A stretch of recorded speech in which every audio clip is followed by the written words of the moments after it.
Bonjour tout le monde et bienvenue sur la chaîne MMM Aventure de filles. Aujourd'hui j'avais envie de vous faire une vidéo pour vous expliquer un petit peu mon parcours pour devenir maman. Je suis maman aujourd'hui d'un petit garçon de 4 ans et j'espère le redevenir dans le futur, mais mon parcours a été quand même assez compliqué. Alors je ne me plains pas parce que je sais qu'il y a des femmes pour qui c'est encore plus compliqué que ça ne l'a été pour moi. Voilà, on est ensemble, donc surtout n'hésitez pas dans l'espace commentaire à partager vos expériences et à toujours être dans la bienveillance les unes envers les autres. Alors déjà, il faut savoir que j'ai toujours eu hâte d'être maman. Déjà à 12 ou 13 ans, je rêvais du jour où j'aurais mes enfants, ma famille, etc., mes bébés, tout ça. C'était vraiment un rêve que j'avais. D'ailleurs, j'ai joué à la poupée vraiment très très tard. J'avais encore des poupées peut-être à 15 ou 16 ans. Enfin voilà, j'aimais beaucoup m'occuper des bébés et j'avais très hâte de le vivre pour de vrai. Et le jour où ça s'est plus ou moins concrétisé déjà, c'est quand j'ai trouvé l'amour de ma vie, on va dire, c'est-à-dire l'homme avec qui j'ai tout de suite imaginé le futur et avec lequel je suis encore aujourd'hui évidemment, puisque ça va bientôt faire 12 ans qu'on est ensemble. Et assez rapidement dans notre relation, on a commencé à parler de bébé, etc. Mais on parlait aussi de mariage, enfin voilà, on avait plein de projets et c'est vrai que pour nous, avoir un bébé, c'était... ça allait dans un certain ordre de choses qu'on voulait faire. Donc avant d'avoir un bébé, on avait des petites cases à cocher.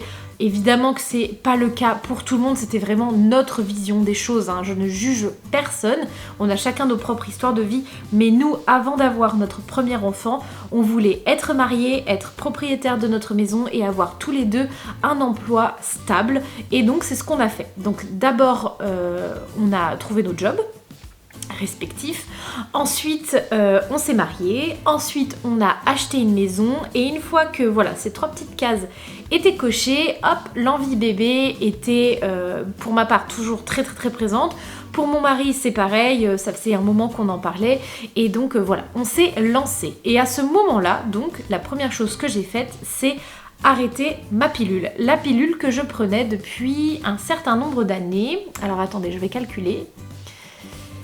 Je la prenais depuis 5 ans. Alors, j'en ai eu plusieurs. J'ai eu plusieurs pilules, je pourrais vous redonner les noms si vous voulez en commentaire, si vous voulez savoir exactement, mais en tout cas la dernière que j'avais s'appelait Optimisette. J'avais cette pilule-là parce que dans ma famille, il y a eu des AVC, par conséquent, je n'ai pas le droit de prendre certaines pilules, certaines classes de pilules. De mémoire, il y en a qui sont à base d'œstrogène et d'autres à base de progestérone, et celles qui sont à base de progestérone sont moins à risque d'AVC, de thrombose, etc. Donc, moi j'avais toujours pris des pilules à base de progestérone et jamais d'œstrogène. Je vous dis ça parce que ça a eu une importance dans ma fécondité, on va dire, et encore aujourd'hui, alors que mon fils a 4 ans. Je vous explique tout ça un peu mieux au fur et à mesure. Donc voilà, je prenais Optimisette, qui est une pilule qui arrête évidemment l'ovulation, mais qui arrête également les règles. Donc vous n'avez plus rien, aucun cycle. Vous prenez votre pilule en boucle pendant 28 jours. Quand vous arrivez au bout d'une tablette, vous pouvez la recommencer du début, etc. etc. Vous n'avez plus rien du tout. Moi à l'époque, ça m'allait très bien parce que j'avais un peu une intolérance, on va dire, à tout ce qui était protection hygiénique. Donc les tampons, les serviettes, je les tolérais très mal. Et à l'époque, j'avais pas entendu parler des culottes menstruelles que j'utilise aujourd'hui. Mais du coup, ça m'arrangeait grandement de ne plus avoir mes règles. Parce qu'en fait, ça me créait des brûlures, des tiraillements, etc. Vraiment, je tolérais très mal les serviettes, etc. Donc voilà, ça m'allait très bien et je me posais pas de questions du coup sur mes cycles. Quand j'ai arrêté ma pilule, je n'ai pas eu mes règles tout de suite, alors qu'on m'avait dit que le fait d'arrêter la pilule, ça déclenchait les règles. Sauf que moi, ça faisait donc plusieurs années déjà que je prenais Optimisette, ce qui fait que je ne pouvais pas avoir mes règles en fait. Je n'avais pas eu mes règles depuis au moins 3 ans, donc tout simplement je n'avais rien. Voilà, ça pouvait pas arriver.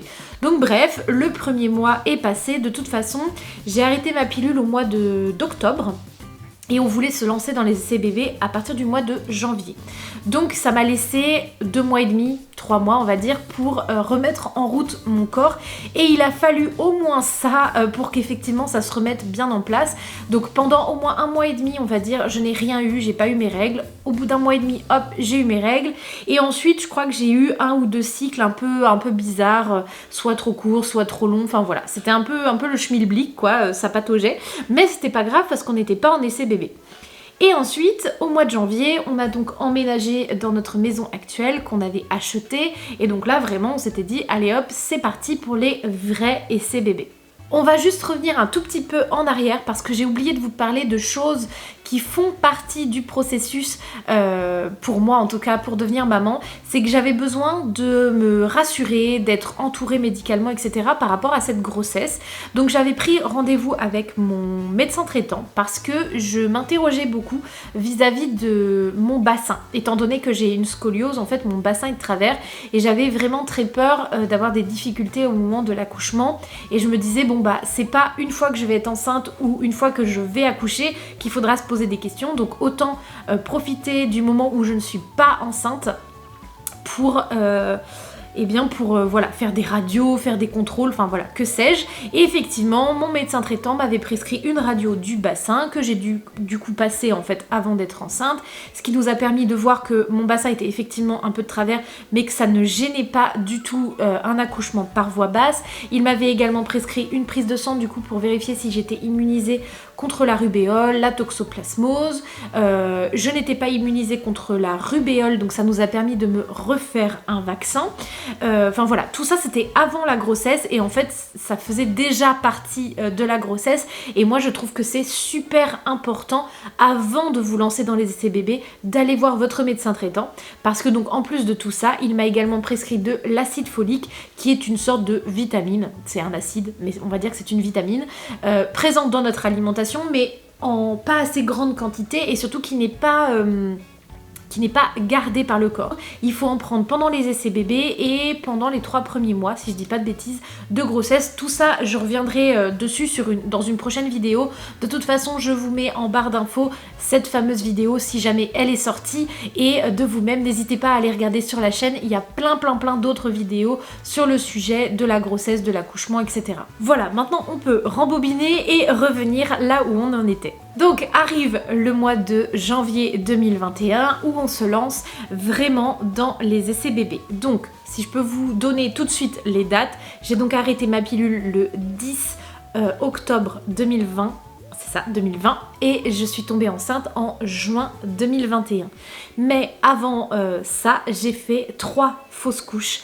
Donc entre le mois de janvier 2021 et le mois de juin 2021, j'ai été enceinte 4 fois. Je me suis rendu compte à ce moment-là que mes cycles n'étaient pas normaux. C'est-à-dire que un cycle normal, c'est 28 jours.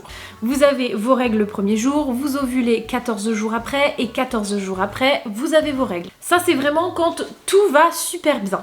Mais vous pouvez aussi avoir des cycles normaux de 35 jours si vous avez bien 14 jours entre votre ovulation et vos règles. À vrai dire, la phase, de ce que j'ai compris, de ce que ma sage-femme m'a expliqué, c'est que la phase qui est entre votre premier jour de règles et votre ovulation, elle peut varier. C'est-à-dire qu'elle peut durer bien 14 jours comme il faudrait, comme 20 ou 25 jours. Mais pour que votre cycle fonctionne correctement pour pouvoir tomber enceinte, il faut avoir 14 jours entre le jour de son ovulation et les règles d'après. Or moi, j'avais toujours 14 jours entre mon premier jour de règles et mon ovulation. Mais après mon ovulation, j'avais entre 8 et 12 jours avant d'avoir à nouveau mes règles. Donc en fait, moi, ce qui se passait, c'est que même quand je tombais enceinte, le petit embryon n'arrivait pas à s'accrocher en fait dans mon utérus. L'hormone qui était censée agir pendant ces 14 jours n'agissait pas correctement, et du coup en fait l'embryon se détachait et je faisais une fausse couche.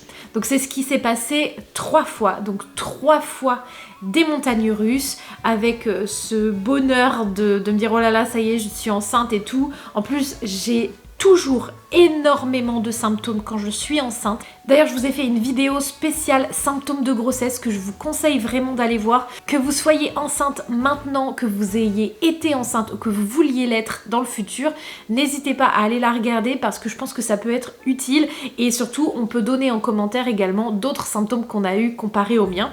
Mais voilà, moi quand je suis enceinte, parce que du coup, petit spoiler, j'ai été dans toute ma vie du coup enceinte 5 fois.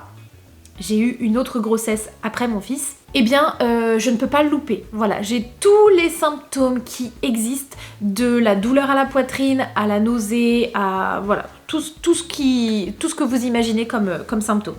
Donc évidemment que à chaque fois avant de faire mes tests de grossesse, je savais que j'étais enceinte à cause donc de ces fameux symptômes. Et en fait à chaque fois, quelques jours après avoir appris que j'étais enceinte, eh ben, je faisais une fausse couche. Donc vraiment ça c'était très difficile. Ce qui n'a pas aidé à l'époque également, c'est que comme je voulais faire la surprise à toute ma famille et à la famille de mon conjoint, je n'en avais parlé à personne. Je n'avais pas dit, même pas à ma mère ou à mon frère ou quoi que ce soit, qu'on était en essai bébé. Ce qui fait que je vivais ça toute seule. Mon mari était évidemment très présent pour moi, mais je pense que c'est vraiment quelque chose d'assez intime, une fausse couche. Le fait de perdre un enfant quand on est maman et qu'on ne pense qu'à ça du matin au soir, je pense que c'est difficile à comprendre. Donc comme je viens de vous le dire, ce qui était en plus vraiment difficile à l'époque, c'est que du coup je ne pensais qu'à ça du matin au soir.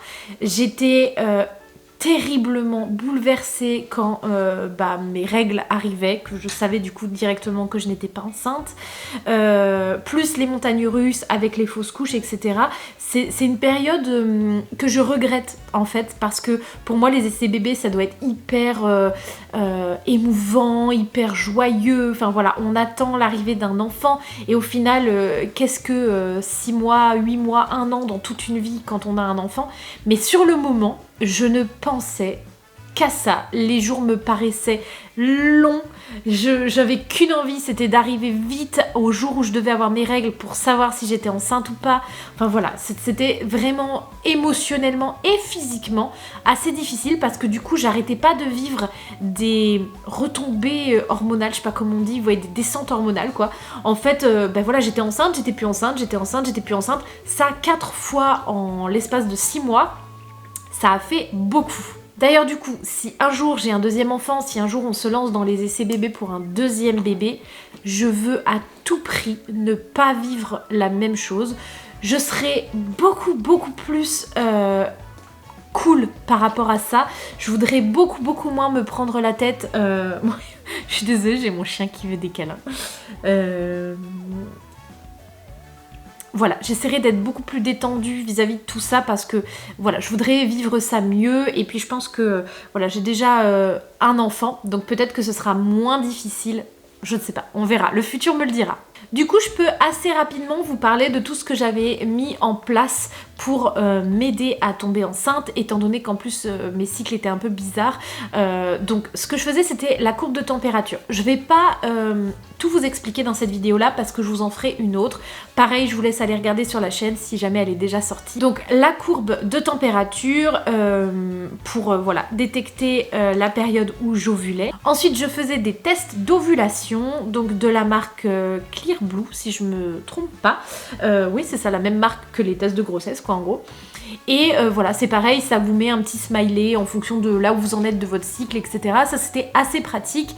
Et j'avais une appli aussi que je peux vous mettre, pareil, en barre d'infos si vous voulez, qui me permettait visuellement de bien voir où j'en étais dans mon cycle, de marquer mes symptômes, tout ça. Enfin voilà, c'était assez bien fait. Et donc au bout de la 3e fausse couche, j'ai fini par aller voir de nouveau mon médecin traitant pour lui expliquer un petit peu ce que je vivais, etc. Donc de mémoire, à ce moment-là, il m'avait prescrit une prise de sang pour vérifier en fait que j'étais bien redescendue en β-HCG. Et ensuite, il m'a prescrit un traitement qui a fonctionné du premier coup. Voilà, qui m'a en fait aidé tout simplement à rallonger ma phase lutéale. Alors je crois que c'était du Dufaston. Voilà, donc je devais prendre ce médicament-là après mon ovulation jusqu'à mes règles. Et donc au mois de mai, j'ai fait ça et je suis tombée enceinte directement.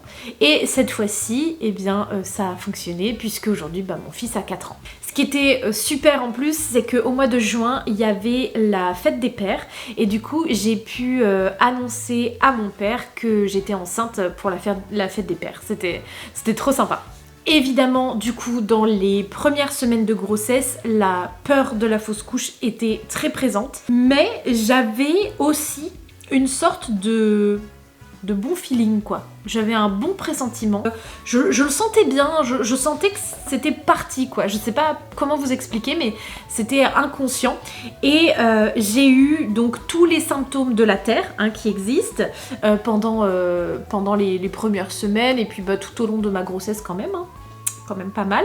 J'ai même été hospitalisée au 2e mois parce que je vomissais tellement que j'étais en carence de à peu près tout, même mon cœur commençait à faire n'importe quoi. Donc voilà, j'ai été un petit peu hospitalisée, mais après tout est revenu dans l'ordre et ma grossesse s'est très très bien déroulée. Maintenant, ce que je peux vous dire aussi sur cette grossesse et puis sur tous les essais bébés, etc., c'est que j'avais en tête depuis enfant que j'aurais des filles et que des filles et que j'avais très envie d'avoir des filles.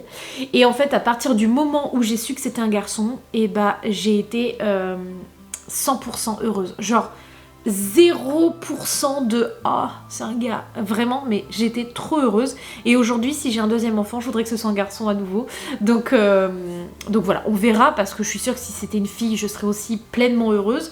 Mais je crois que si là je pouvais appuyer sur un bouton et choisir, je voudrais un 2e garçon. Ensuite, du coup, comme je vous le disais tout à l'heure, si on a un 2e enfant, hors de question que ça se passe de la même façon, même si je fais des fausses couches, etc.